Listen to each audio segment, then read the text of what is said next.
amigos, eu estou trazendo um novo vídeo para vocês aqui no canal Simbológico e hoje eu vou falar sobre a construção simbólica do Lenormand. Normalmente quando a gente pensa no Lenormand ou qualquer outro baralho, a gente pensa logo na imagem que o compõe. Porém, a gente sabe que alguns baralhos, antes mesmo do advento dos Sibilas, né, que é uma das derivações de Lenormand, e o próprio tarô, existia um movimento na Europa com a cartomancia tradicional, ou seja, o baralho comum, o baralho lúdico, o baralho de pôquer, de jogo comum. E a formatação dos conteúdos, ou seja, significados que faziam parte da tradição cartomântica, principalmente francesa, tinha uma linearidade, né, um padrão para interpretação, ou seja, não se interpretava uma imagem porque não havia uma imagem, havia glifos, os 4 naipes ingleses que a gente conhece, né, ouros, paus, copas, espadas, e dessa derivação havia toda uma movimentação baseada num escopo de interpretações, ou seja, as pessoas seguiam um padrão de interpretação baseado numa tradição supostamente que vinha de anotações, de constatações, de associações de ideias, tão comum num universo que não é necessariamente imagético, né? Então a gente, quando tira um pouco a ideia do imagético e entra no aspecto mais do signo, né, ou do sinal, a gente reduz drasticamente as interpretações, você não deriva. Você fica amarrado ali no sentido, você não consegue desdobrar mais do que aquilo oferece. Tá?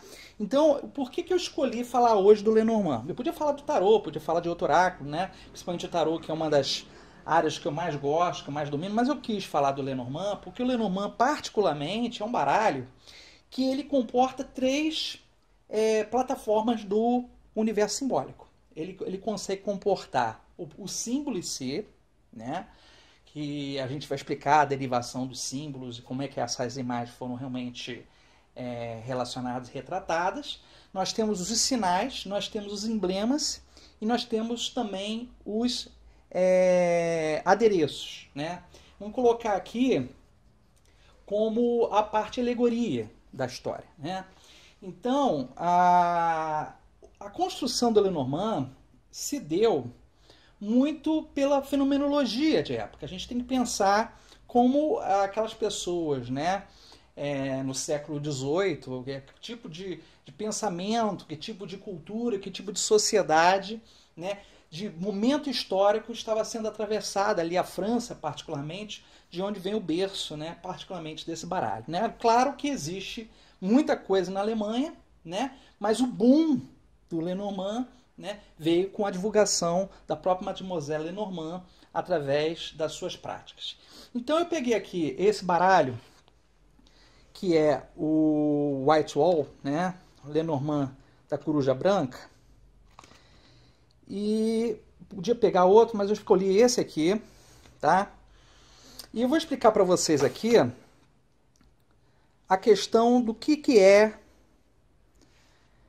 o símbolo no Lenormand, o que é a alegoria, o que é o sinal, o que é o emblema. Tá? É importante dizer, né, que existe toda uma especificidade no Lenormand diferente de outros baralhos. Né? Normalmente os baralhos hoje estão presos a uma concepção puramente simbólica, né? Ou através de signos, né, que podem ser utilizados inclusive astrológicos, rúnicos e tal, ou ele está preso de repente a elementos que são emblemáticos. O Lenormand consegue reunir 4 estruturas que vêm da imagem, né? O símbolo em si, que comporta a imagem, né? Nós temos o aspecto do sinal, que faz o apontamento, o sinal faz o apontamento, tá? Nós temos a alegoria e nós temos o emblema. Bom, o que a gente tem então, quando vamos pegar aqui uma figura, vamos pegar uma outra figura aqui, vamos pegar a figura do anel, por exemplo, tá?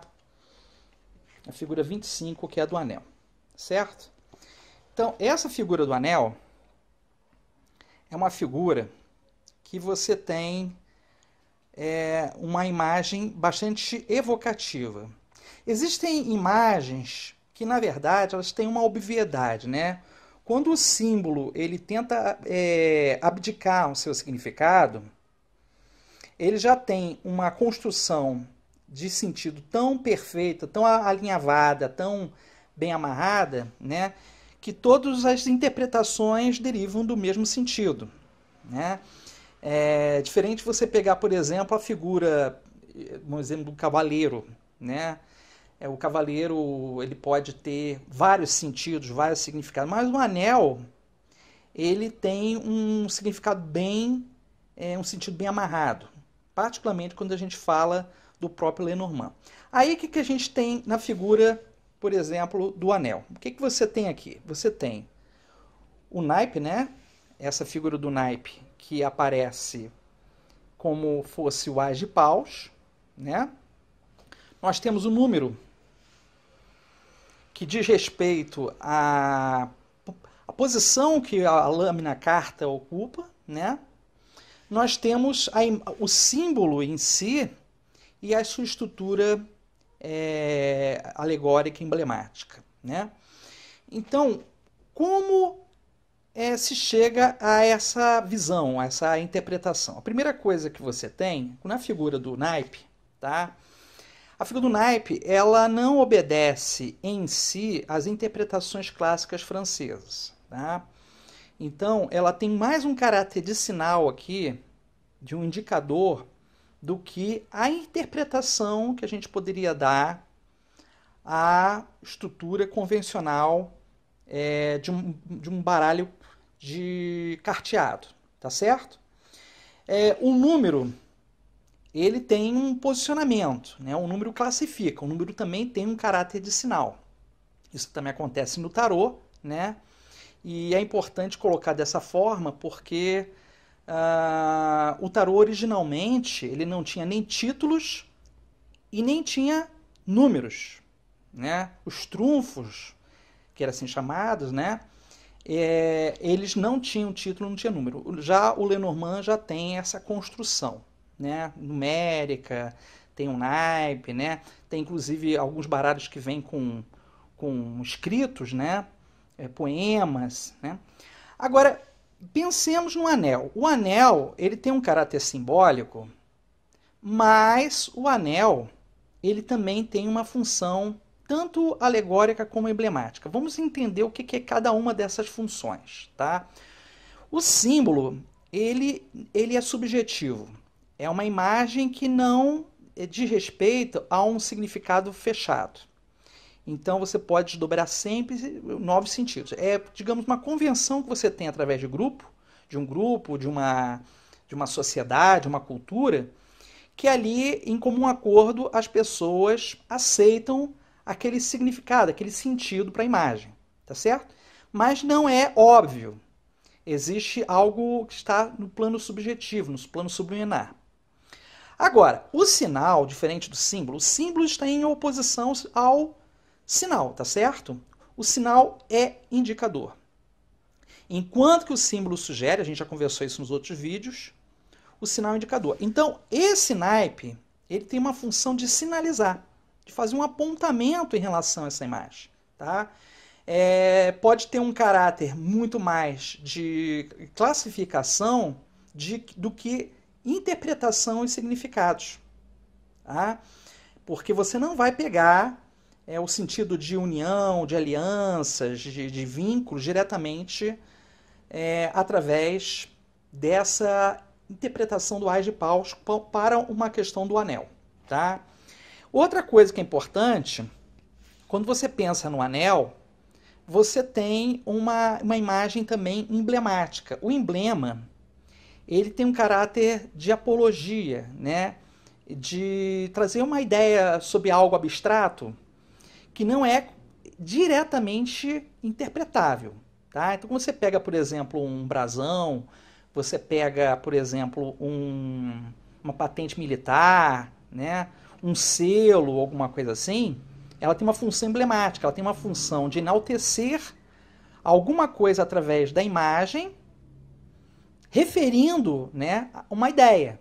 Né? Por exemplo, você pega a flor de lis, a gente tem, por exemplo, o lírio aparece em vários brasões. Né? Se a gente pegar a figura do lírio, o que o lírio realmente apresenta? O lírio apresenta a ideia de nobreza, né? Uma ideia de algo que ocupa uma posição real, uma posição nobre, né? Dentro da sociedade, dentro da nobreza. Então, o lírio, ele aparece aqui até meio rosáceo, né? Meio puxado para o rosa, para o lilás, né? Normalmente são brancos, mas o lírio tem uma função normalmente de nobreza, de pureza de intenção, né? Então, quando ele entra como emblema, ele tem uma função de nobreza, tá? Agora, a alegoria está em oposição ao emblema, porque a alegoria, na verdade, ela vai tentar significar uma outra coisa aquilo que está evocando. Por exemplo, quando a gente fala do lírio enquanto nobreza, a gente está dando a entender que o lírio evoca uma cultura aristocrática, né? Uma autoridade e a questão da linhagem pura, né? Principalmente dos sangues azuis, dos sangues nobres. Né? Era muito comum a utilização da flor de lis em várias posições de brasões. Né?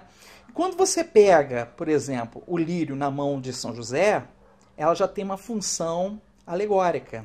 Né? Pode ter uma função emblemática se estiver fora das mãos do santo, e pode ter uma função alegórica se vier sozinho, evocando uma ideia, por exemplo, de pureza, de luz espiritual, né? De inspiração, né? De elevação do ser. Então, é muito importante pensar nisso, porque em justa posição a construção da imagem exatamente desliza no Lenormand nessas 4 plataformas. Né? Então, se a gente pega, por exemplo, uma cruz, a cruz ela tem um caráter simbólico, certo? Então, ela vai não só falar, num primeiro momento, por causa da nossa cultura, do cristianismo, mas ela vai falar dos 4 pontos cardeais, né? Ela vai falar da questão da matéria, ela vai falar da questão dos 4 sentidos do ser humano, enfim. Dos 4 sentidos não, né? Dos 4 elementos, né? Então, essa estrutura que a gente tem na cruz, ela tem um caráter invocativo e evocativo, como símbolo. Porque se ela pegar realmente em justa posição com a figura do 6 de paus aqui, esse 6 de paus tem uma função de sinalizar. Né? Então, quando você vai, por exemplo, pegar um 6 de paus e referenciar ao Lenormand, você sabe que está sinalizando o Lenormand. E isso se você estiver colocando no contexto Lenormand. Se você estiver colocando no contexto de um baralho tradicional, é outra história. Tem um outro sentido, tem um outro significado. Né? Mas aqui nesse caso, tem mais um sentido realmente de sinalizar. A alegoria.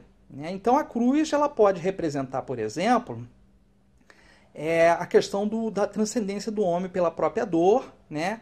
O espírito de sacrifício. Mas como emblema, representa também a questão do cristianismo, né? Da força cristã dentro do simbolismo. Lembrando que também aqui está associada a questão da fé, né? Como uma virtude. Tá certo?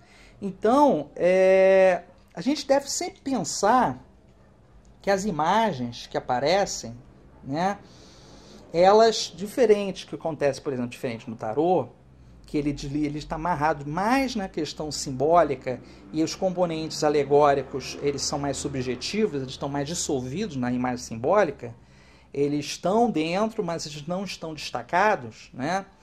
Aqui no Lenormand isso é mais visível, principalmente o sinal, por causa da figura do naipe. Né? Então a figura da âncora aqui, ela também, você vai ver isso em brasões, por exemplo, de navegadores, né? De navegantes, de pessoas que trabalham com náutica. Então tem um caráter emblemático. A alegoria da âncora é a da esperança, né? De você ancorar, de você ter firmeza, né? Não perder de foco o que você quer. E por outro lado, você tem também a questão do símbolo, né? Que transcende, porque a âncora pode representar também a questão de você se fixar, de você firmar, de você buscar alguma coisa na tua vida, né? Que tenha a ver com a tua estrutura e a tua segurança. E aí a gente desdobra muito mais sentido em relação a isso, tá?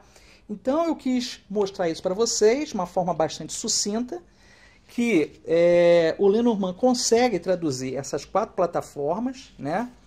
Ele consegue ser, ao mesmo tempo,